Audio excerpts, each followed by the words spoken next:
Хуульч шуухайтай хамт эрх зүйн онолын мэдлэгээ баттах уу? Эрх зүйн онол судалж байгаа бол бидний тавих асуултын хариултыг мэдэж байгаа эсэхийг шалгаад үзээрэй.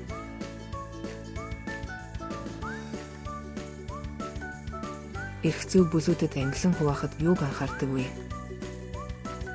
Дэлхийн улс орнуудын эрх зүйн их сурвалж, эрх зүйн үндсэн ухагтхуун, эрх зүйн бүтэц болон тэдгээрийг хэрхэн тогтоож ирснийг анхаарна. Ром Германы эрх зүйн бүл хаанаас ихтэй вэ? Ром Германы эрх зүйн бүл нь эртний Ромоос ихтэй.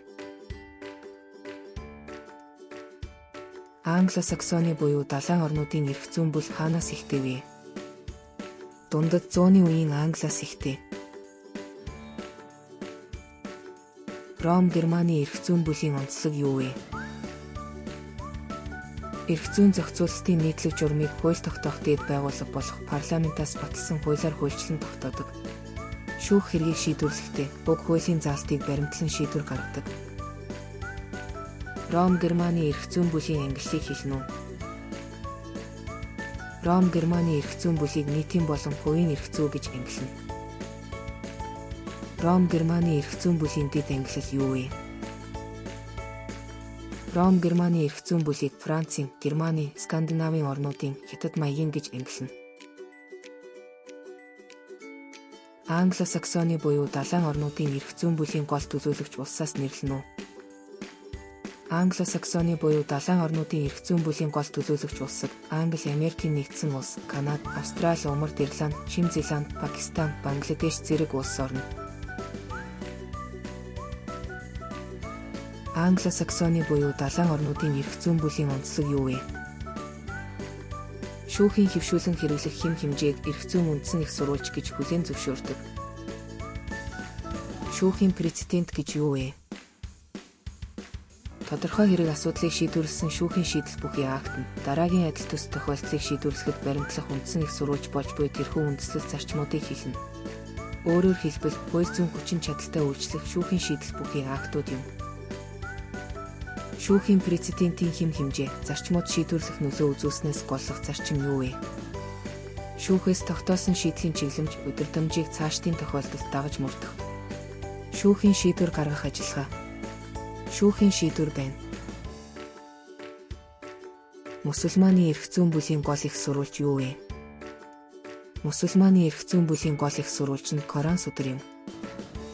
Мусульманы эрх зүйн бүлийн онцлог юу вэ?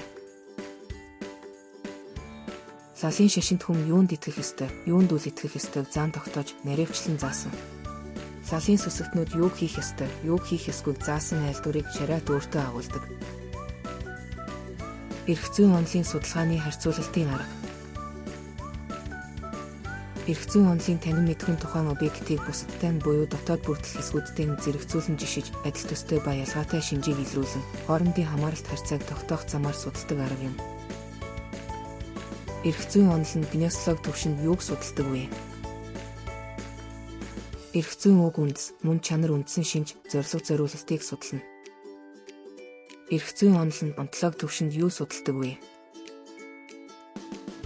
Хүн нийгэм, төрт ёс, соёл иргэншил ба эрх зүй, тэдгээрийн уялдаа холбоог судална.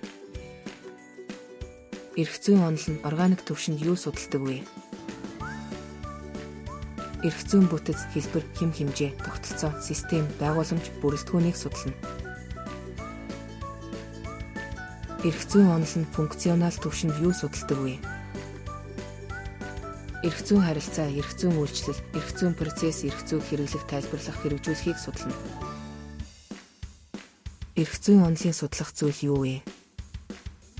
Эрх зүйн мөн чанар зүй тогтолт, эрх зүйн зорилго зарчим, эрх зүйн хэм хэмжээ, эрх зүйн харилцаа, эрх зүйн зөрчил, эрх зүйн систем, эрх зүйн ухамсар соёл, эрх зүйг хэрэгжүүлэх үйл явцыг судална. Эрх зүйн зохицуулах зүйл юу вэ? Эрх зүйгээр журамлагдаж буй нийгмийн харилцааг зохицуулна. Эрх зүйн зохицуулалтын императив аргын үндсэн шинж юу вэ? Хориг үүрэг шийдэлд үндэслэн захирамжлах, захирагдах заалтын шинжтэй. Эрүүгийн болон захиргааны эрх зүйд өргөн хэрэгэлдэг арга юм. Эрх зүйн онолын судалгааны ямар аргууд байдаг вэ? харьцуулалтын арга, түүхчлэн судлах арга, формал логикийн арга, социологийн арга, хийсвэрлэн сэтгэх арга, диалектик хандлагын арга, системт хандлагын арга, интеграц дифференциацийн арга, логикийн буюу аксиомчлах арга, институцийн арга байна. Эрх зүйн зохицуулалтын диспозитив аргын үндсэн шинж юу вэ? Талуудын зөвшөлдсөх харилцан тохиролцоход үндэслэх эрх тэгш байдлаар илэрнэ. Эрх зүйн харилцаанд оролцогчдод сонгох боломжийг бүрдүүлсэн арга юм. Эрх зүйн зохицуулалтын урамшууллын аргын үндсэн шинж юу вэ?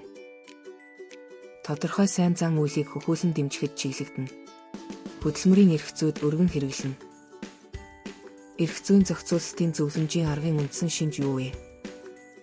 Мэргэжил арга зүйн туслалцаа үзүүлдэг арга юм. Эрх зүйн ямар онолууд байдаг вэ?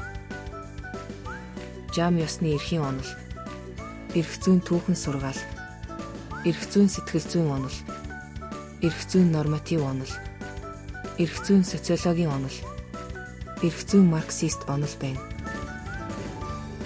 Хуульч шуухатай хамт эрх зүйн онолын мэдлэгээ баттгаж чадсан гэдэгт итгэлтэй байна.